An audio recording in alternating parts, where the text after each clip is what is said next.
You will notice in this version of a double top 3-tier pyramid that the center guy has no girl on top of him. We are climbing this in the harder method that preps everybody for getting ready for a 4-tier. The center girl here is doing a simple 3-step climb into a pyramid formation, as the outside 2nd and 3rd tier girls are also beginning to climb.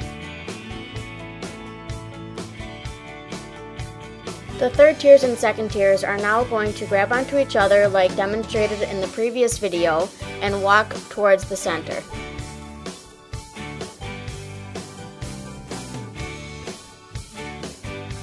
Notice that the 3rd tiers here already have their feet up, loaded and ready to do the 3-step climb up to the 3rd tier. From here, it is a simple 3-step climb up. Once both 3rd tiers are standing, the entire pyramid can lock out, pull their thighs together, as well as push their hips slightly forward.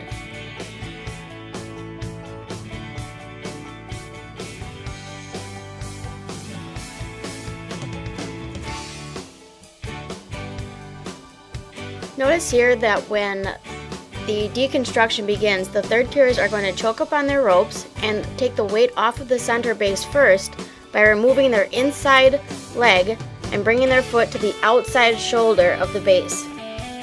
The 2nd tier girls now do a crab crawl out, followed by the 3rd tiers, and then the center girl can finally come down.